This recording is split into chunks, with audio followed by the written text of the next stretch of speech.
श्रीगंगानगर जिले के सूरतगढ़ शहर के पास के ही एक छोटे से गांव में रहने वाला एक तांत्रिक, जो कि खुद एक ऐसी प्रेत आत्मा की चपेट में आ गया कि उसे अपनी जान बचाने के लिए बाद में पंडितों का सहारा लेना पड़ा। लेकिन उसके बाद भी उसकी कंडीशन में बहुत ज्यादा सुधार नहीं आ पाया। ये कहानी हमारे साथ खुद पंडित जी श्री पुरुषोत्तम भोजक ने शेयर की है, जो कि बाद में रविंद्र जी की मदद करने के लिए उनके घर पर गए थे। जब भी किसी इंसान के घर में प्रेत बाधा होती है या भूत प्रेतों से रिलेटेड कोई भी समस्या होती है तो हम पंडितों और तांत्रिकों के पास भागते हैं। लेकिन आज की कहानी में आपको पता लगेगा कि हम तो क्या, खुद पंडित और तांत्रिक भी कभी कभी इसकी चपेट में आ जाते हैं। इस कहानी की शुरुआत होती है रविंद्र जी के साथ, जो कि एक छोटे से गांव में रहने वाले एक बहुत ही अमीर आदमी थे। इनके काफी सारे बिजनेस थे, काफी जमीन थी और काफी जद्दी जायदाद वाले आदमी थे ये। रविंद्र जी के बिजनेस के साथ साथ उनका एक और काम था, तंत्र क्रिया, टोटके और उतारे करना। बेसिकली रविंद्र जी ने एक ऐसी सिद्धि कर रखी थी कि उनकी दृष्टि खुली हुई थी। यानी कि जब भी किसी के घर में प्रेत बाधा आती थी या फिर किसी को पैरानॉर्मल चीजों से रिलेटेड कोई भी समस्या होती थी तो रविंद्र जी को बहुत आराम से दिख जाता था कि कहां पर इनके घर पे प्रेत बैठा हुआ है या फिर इनके साथ क्या समस्या चल रही है, और उनके पास ऐसी हर एक चीज का इलाज होता था। अब एक दिन की बात है कि रविंद्र जी के पास एक कॉल आया। सामने से उन्होंने बताया कि वहां पर एक लड़की है जिसके ऊपर कोई प्रेत आ गया है। अब वैसे तो रविंद्र जी का ये कोई बिजनेस नहीं था, वो परमानेंट तांत्रिक नहीं थे। वो सिर्फ अपने जानने वालों की या फिर अपने रिश्तेदारों की मदद कर दिया करते थे या फिर अपने बिजनेस के लिए वो तंत्र क्रिया वगैरह किया करते थे। लेकिन यहाँ पर एक रैंडम कॉल उनकी जिंदगी में आने वाली इतनी सारी चीजें बदलने वाला था कि उनकी जिंदगी में प्रेत बाधा, ये जितने भी भूत प्रेत से रिलेटेड चीजें हैं, उनकी फैमिली की प्रॉब्लम्स, इन सब के गेट खोलने वाला था और उनकी जिंदगी में शुरू होने वाला था डर का तांडव। जब रविंद्र जी के पास ये कॉल आया तो पहले तो उन्होंने साफ साफ मना कर दिया, लेकिन जब सामने से उन्होंने इंसिस्ट किया, किसी का रेफरेंस दिया और फिर ये बात बताई कि इस लड़की को हम कम से कम 50 से ज्यादा तांत्रिकों को दिखा चुके हैं लेकिन कोई भी असर नहीं हो रहा है, तो यहां पर रविंद्र जी के ईगो को एक चैलेंज मिला। उन्होंने सोचा कि ऐसा कौन सा प्रेत है जो इतने सारे तांत्रिकों के कंट्रोल में नहीं आया, मैं भी देखता हूं ये मेरे सामने कैसे टिकता है। और फिर फाइनली ये सोच करके उन्होंने इनके घर जाने के लिए हाँ कर दी। अगली सुबह रविंद्र जी अपने घर से निकले और अपने घर से करीब 5 किलोमीटर दूर इस लड़की के घर पर पहुंचे जिसको प्रेत बाधा थी। जैसे ही उन्होंने इन लोगों के घर में पैर रखा तो पैर रखते ही उन्हें एक बहुत ही नेगेटिव सी एनर्जी का एहसास हुआ, जैसा पहले कभी भी नहीं हुआ था। पहली बार उनके मन में ऐसी एक बात आई थी कि ये काम करना भी चाहिए या नहीं, क्योंकि उन्हें बहुत ज्यादा डर लग गया था। लेकिन बात अब उनकी ईगो की थी, तो उन्होंने ज्यादा ना सोचते हुए अपने कदम आगे बढ़ाए और जाकर के उस लड़की से मुलाकात की जिसके ऊपर ये प्रेत आया हुआ था। यही चीज आगे चल करके रविंद्र जी की जिंदगी की सबसे बड़ी गलती साबित हुई। जब रविंद्र उन लोगों के घर में पहुंचे तो सामने से वो देखते हैं कि इन्होंने उस लड़की को जंजीरों में बांध रखा है। उस लड़की के बाल बिखरे हुए हैं, उसके पूरे चेहरे पर कट्स के निशान हैं, मुंह से लार निकल रही है, लेकिन उसके चेहरे पर एक बहुत ही डरावनी सी मुस्कान है जो किसी भी इंसान को अनकंफर्टेबल कर दे। हकीकत यह थी कि यह प्रेत अपनी मर्जी से इन जंजीरों में बंधा हुआ था, क्योंकि आज से पहले भी ऐसा हो चुका था कि कई बार उस लड़की ने उन जंजीरों को अपने हाथों से तोड़ दिया था, जबकि वो लोहे की बहुत मोटी मोटी जंजीरें थी और फिर वो प्रेत वहां से आजाद होकर के कहीं भाग जाता था। किसी तरह से ये लोग उस लड़की को ढूंढ करके लाते थे और अपने घर में किसी कमरे में बांध देते थे या फिर से जंजीरों में जकड़ लेते थे। जब रविंद्र जी ने इन लोगों से पूछा कि क्या हुआ इस लड़की के साथ, कब से हो रहा है ये सब, तो उन लोगों ने कोई भी इंफॉर्मेशन शेयर नहीं की।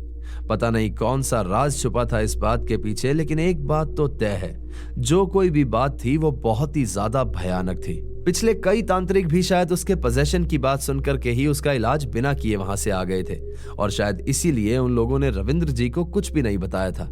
अब जिन पंडित जी ने हमारे साथ ये कहानी शेयर की है उनको भी एग्जैक्टली नहीं पता कि रविंद्र जी ने जब उस लड़की का एग्जॉर्सिज्म किया था तो वहां पर हुआ क्या था। उनके पास तो बस एक दिन उनके एक बड़े पंडित जी का फोन आता है और वो कहते हैं कि आपको अपने कुछ साथी पंडितों के साथ एक घर में जाना है जहां पर प्रेत बाधा है।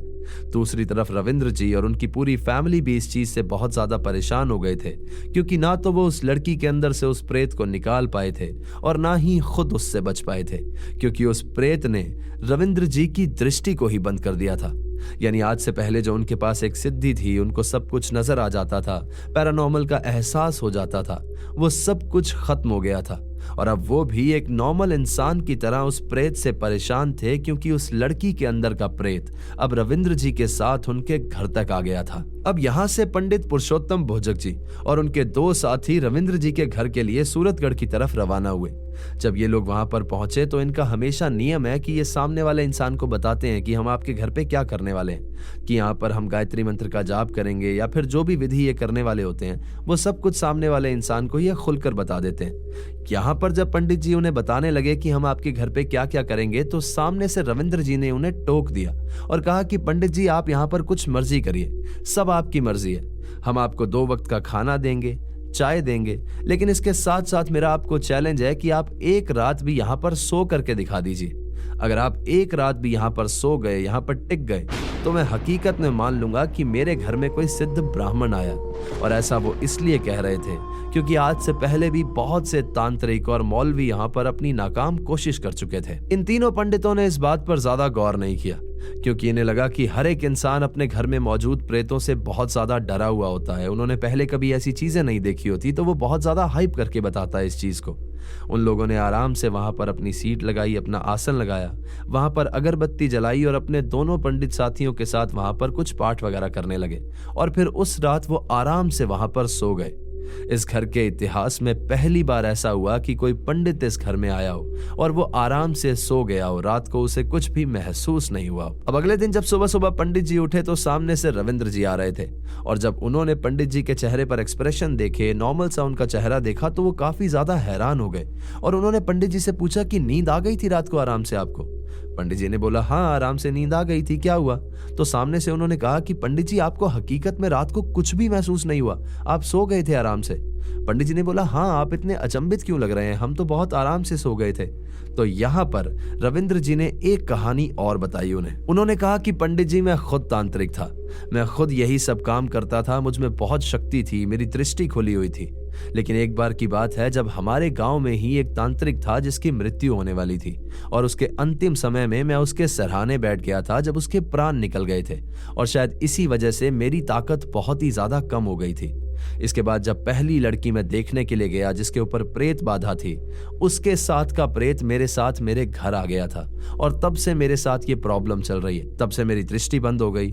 उसके बाद से मैंने बहुत सारे तांत्रिकों को और मौलवियों को यहाँ पर बुलाया अपनी हेल्प के लिए, लेकिन ये प्रेत बाधा, ये जो कोई भी चीज मेरे घर पे है, वो पहले ही दिन सबको यहाँ से भगा देती है। एक बार एक मौलवी जी भी आए थे, वो कह रहे थे कि मैं देखता हूँ कौन है ये प्रेत, इस प्रेत को तो मैं कच्चा चबा जाऊंगा। लेकिन उस प्रेत ने मौलवी जी का अंदर आने से पहले ही गला दबोच लिया और उन्हें घसीटते हुए बाहर तक ले गया। उन्होंने कहा कि पंडित जी उन मौलवी साहब को तो मैंने खुद ने बचाया, उनका गला मैंने छुड़वाया, और तब कहीं जाकर के उनको सांस आई, और उसके बाद वो जल्दी से यहाँ से भाग गए। रविंद्र जी ने उन्हें यह भी बताया कि पंडित जी मेरे घर पे ये जो कोई भी चीज है उसका असर मेरी फैमिली पर भी बहुत ज्यादा हुआ है। मेरे 2 बच्चे हैं जो कि बहुत ही ज्यादा समझदार और हेल्दी थे, लेकिन जब से ये प्रेत बाधा मेरे साथ आई है तब से उनके दिमाग में मलिन विचार आने लगे हैं। उनको लगभग रोज 2-3 बार नाइटफॉल होने लगा है, और उसके बाद से वो बहुत ही ज्यादा कमजोर हो गए हैं।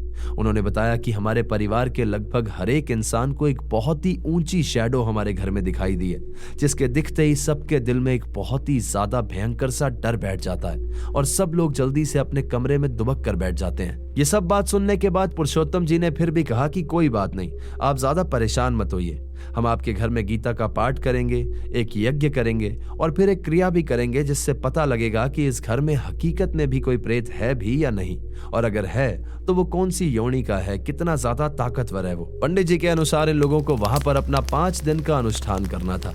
अब पहले दिन पंडित जी ने यज्ञ की शुरुआत की और वहां पर अपना पाठ वगैरह करना शुरू किया, और पहले दिन कुछ भी नहीं हुआ। अगले दिन फिर से इन लोगों ने अपना यज्ञ शुरू किया, पाठ किया, और दूसरे दिन एक क्रिया हुई जिसमें यह मालूम हुआ कि हकीकत में यहाँ पर प्रेत बाधा तो है, यहाँ पर कोई ना कोई प्रेत है। लेकिन इसी क्रिया के अंदर कुछ एक संकेत ऐसे भी मिले जिससे इन पंडितों के मन में बहुत ही ज्यादा डर बैठ गया, क्योंकि उस चीज से यह पता लग रहा था कि यहाँ पर जो कोई भी प्रेत है वो कोई आम चीज नहीं है, वो बहुत ही ज्यादा खतरनाक प्रेत है, और उससे छुटकारा मिलना शायद बहुत ही ज्यादा मुश्किल होने वाला है। इस क्रिया के बाद पुरुषोत्तम जी के साथी पंडितों ने अपने गुरुजी को भी फोन किया। उन्हें बताया कि ये सब कुछ संकेत आए हैं। तो सामने से गुरुजी ने कहा कि अगर ऐसे संकेत हैं तो आप लोग जल्दी से इस जगह को छोड़ करके चले जाओ। ये जो कुछ भी है ये बहुत ही ज्यादा ताकतवर है और आप लोगों के बस की बात नहीं है। आपका बहुत बड़ा नुकसान हो सकता है और हो सकता है कि इसमें आप अपनी जान भी गंवा दो। अब दूसरे दिन की रात आते आते इन लोगों के मन में बहुत ही ज्यादा डर बैठ गया था। ये जैसे ही थोड़ा सा दूर चल करके जाते थे तो इन्हें ऐसे लगता था कि जैसे पीछे कोई चल रहा है, वहां पर कोई मौजूद है, लेकिन पीछे मुड़कर देखने पर कोई भी नहीं होता था।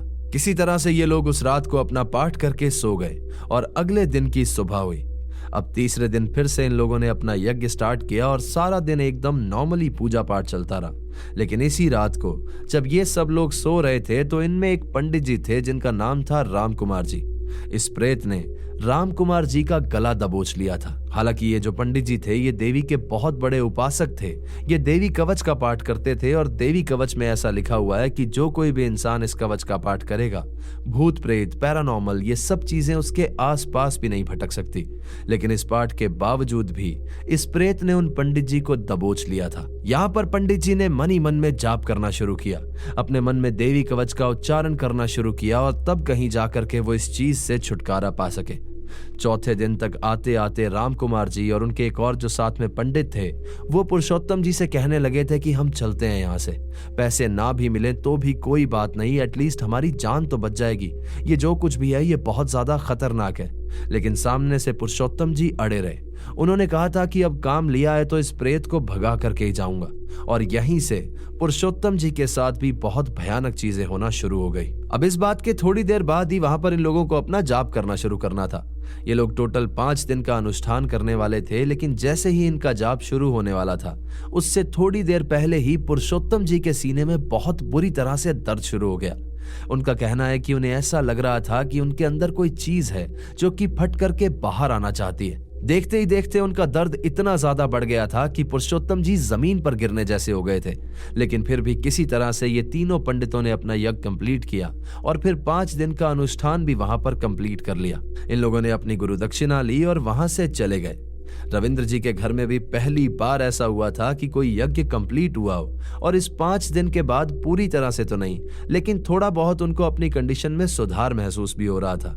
और फाइनली बात ये तय हुई थी कि अगली बार ये लोग 11 पंडित आएंगे और 21 दिन का अनुष्ठान करेंगे यहाँ पर, और तब ये इस प्रेत को पूरी तरह से निकाल फेंकेंगे। ये तीनों अपनी दक्षिणा लेकर के यहाँ से निकल तो गए थे, लेकिन इनमें से कोई नहीं जानता था कि रविंद्र जी की तरह ही ये लोग भी अपने साथ एक बहुत बड़ी मुसीबत लेकर के जा रहे हैं। यहाँ से आने के बाद इन तीनों पंडितों के साथ कोई ना कोई घटना घटित हुई, और उनमें से पुरुषोत्तम जी के साथ जो हुआ वो बहुत ही भयानक था, और उन्होंने वो घटना हमारे साथ शेयर भी की है।